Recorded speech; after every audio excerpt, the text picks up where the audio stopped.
Welcome to our channel. If you haven't subscribed yet, subscribe and activate the notification bell so you don't miss any of our spooky stories. It was a sunny and cloudless afternoon, the kind of perfect day that 8-year-old Sarah loved to spend in the garden playing with her dolls. The small house where she lived with her parents, Anna and Carlos, was old but cozy, full of memories and stories her mother told. There was a sense of peace and happiness in the air, a safe haven where nothing bad could happen. However, everything changed on Sarah's birthday. Her grandparents, who lived in another city, sent her a special present. An old and slightly worn box arrived in the mail. Sarah opened the box with childlike enthusiasm, her eyes shining with expectation. Inside, wrapped in tissue paper, was an antique doll, with long blonde porcelain hair, vivid blue eyes, and a perfectly detailed period dress. It looked like it had come out of a fairy tale. Anna looked at the doll with a mix of admiration and discomfort. "It's beautiful, isn't it, Sarah?" as she said, trying to hide her apprehension. There was something in the doll's eyes that disturbed her, a sort of gleam that seemed to watch them back. Carlos, on the other hand, saw no reason for concern. It must be a family heirloom, a gift with sentimental value, he commented as Sarah hugged the doll joyfully. In the following days, Sarah grew attached to the doll, which she lovingly named Emily. She took Emily everywhere, to the dinner table, to the bath, even to bed at night. The connection between the girl and the doll seemed magical, an inseparable friendship. However, Anna couldn't ignore the uncomfortable feeling the doll gave her. There were nights when she woke up suddenly, feeling as if she was being watched. Once, when she went into Sarah's room to cover her up, she had the impression that Emily's eyes were following her around the room. And so, the tranquil and safe atmosphere of the house began to subtly change. Small things started to happen. A cold draft would sweep through the halls for no apparent reason, giving Anna goosebumps. Sarah's whispers to Emily sometimes sounded like responses, conversations she couldn't quite hear. But Sarah's love for the doll outweighed any fear. "She's my best friend, Mommy," as Sarah would say with conviction. And despite Anna's reservations, she didn't want to take away her daughter's joy. Little did the family know that this seemingly innocent gift would mark the beginning of a series of events that would change their lives forever. The first weeks with Emily were relatively normal, despite the occasional uncomfortable sensations Anna felt. However, soon small incidents began to happen, seemingly harmless, but enough to catch the family's attention. One morning, Anna woke up early to prepare breakfast. Upon entering the kitchen, she found the refrigerator door open and several items scattered on the floor. Carlos, did you come here at night?" she asked, confused. Carlos, who was getting ready for work, responded with an equally perplexed expression. "And no, I was sleeping. It must have been the wind or something." Anna tried to dismiss the incident but couldn't shake the feeling that something was wrong. On another occasion, while cleaning the living room, she found the family photo album open on the coffee table. The photos were scattered as if someone had gone through them. This wasn't like this before, as she murmured to herself, uneasy. The incidents intensified. Small objects like keys, toys, and even cutlery began to mysteriously disappear, only to be found in unusual places like the attic or basement, where Sarah rarely went. Once, Anna found the doll Emily sitting in the middle of the stairs, facing upwards, as if watching the house. "Sarah, did you leave Emily on the stairs?" Anna asked, trying to stay calm. "No, Mommy. I left her in my room, as Sarah answered innocently. Anna felt a chill down her spine. Carlos, always the skeptic, attributed these happenings to coincidences and carelessness. You know how Sarah is, always playing and leaving things around, he would say, trying to reassure Anna. But Anna couldn't ignore the growing feeling that they were being watched. Nights began to be disturbing too. Anna would wake up in the middle of the night with the sensation that someone was in the room. One night, she heard a faint whisper coming from Sarah's room. Thinking her daughter was talking to herself, she got up to check. Entering the room, she saw Sarah sleeping soundly with Emily by her side. But the whisper continued, a soft, continuous sound that seemed to come from the doll itself. Frightened, Anna retreated, closing the door silently. She returned to her room where Carlos slept peacefully. She lay down beside him, eyes wide open in the dark, unable to shake the feeling that something sinister was happening. The following days brought more inexplicable occurrences. The TV turned on and off by itself, doors creaked open, and occasionally everyone in the house heard light footsteps, as if someone was walking around, although no one was there. The first signs were clear to Anna. Something was very wrong. And at the center of it all was Emily, the doll that Sarah adored but now seemed to be an unsettling and supernatural presence in their home. Nights at home were becoming increasingly disturbing. The discomfort Anna had felt since Emily's arrival was now turning into palpable fear. One night, she was awakened by a sharp scream coming from Sarah's room.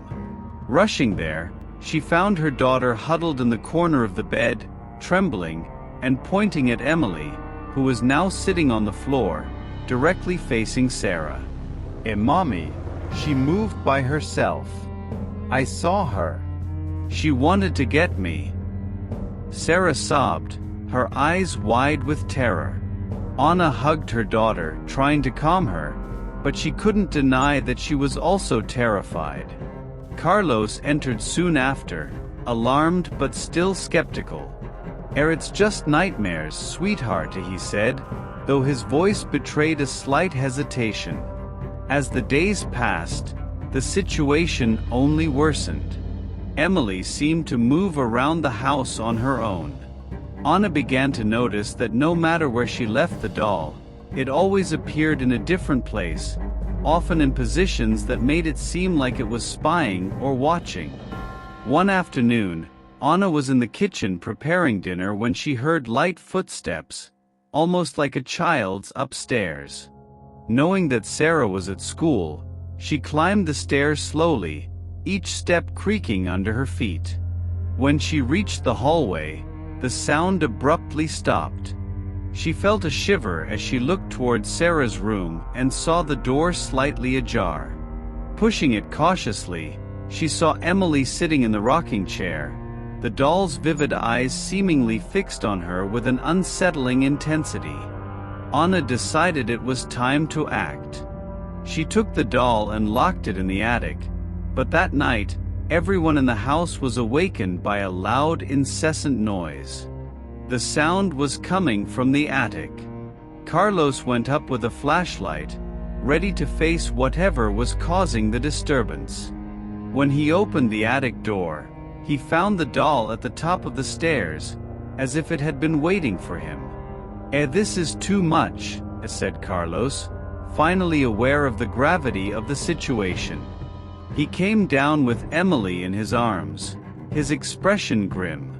We'll get rid of her tomorrow. That night, neither of them could sleep.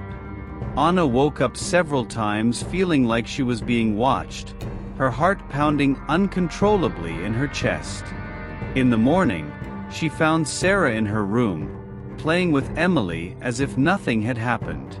We can't just throw her away, Mommy, Sarah said, as if understanding her parents' decision.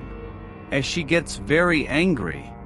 The paranormal activities became increasingly violent. Pictures fell off the walls, appliances turned on and off by themselves, and strange noises echoed through the house at night. One early morning, Anna woke up to the sound of low, sinister laughter. When she went downstairs, she found Emily sitting on the living room sofa, surrounded by a chilling and oppressive atmosphere. The tension in the house was unbearable. Carlos, once the skeptic, was now convinced that something supernatural was happening. They needed to find the source of this evil, and quickly, before it was too late. Desperate to understand what was happening, Anna and Carlos decided to investigate Emily's origin. They started with a call to Anna's parents, who had sent the doll. That doll, where did you find it?" Anna asked, trying to stay calm. There was silence on the other end of the line, followed by a heavy sigh. We bought it from an antique shop. The owner seemed eager to get rid of it, but we didn't think much of it at the time. She mentioned that the doll belonged to a girl who died tragically many years ago. With this clue, Anna and Carlos went to the antique shop, a dusty place full of relics from the past. The owner, an elderly woman with tired eyes, seemed to know exactly why they were there as soon as they walked in. "You came because of the doll, didn't you?" As she said, her voice heavy with a weight that suggested long-kept secrets. "I knew it would cause trouble. Emily belonged to a girl named Evelyn. She died under horrific circumstances. We believe her spirit is trapped in the doll." The woman told them that Evelyn, a 7-year-old girl, had been found dead in her home, in a scene suggesting a violent end. Evelyn's parents never recovered from the trauma, and the doll was passed from hand to hand, always bringing bad luck to its owners. Anna and Carlos listened to the story with growing horror.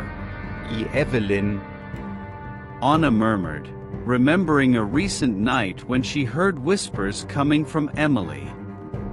Sarah mentioned that Emily gets angry. "Do you think it's Evelyn's spirit?" The woman nodded. Her spirit seeks peace, but more than that, she's lonely. She wants company in her eternal suffering. Returning home, they knew they had to get rid of the doll. But how do you release a spirit trapped for so long? That night, they prepared a ritual, guided by information they had gathered from the antique shop owner and old folklore books. With Sarah asleep and the house silent, they placed Emily in the center of a circle of salt, surrounded by lit candles.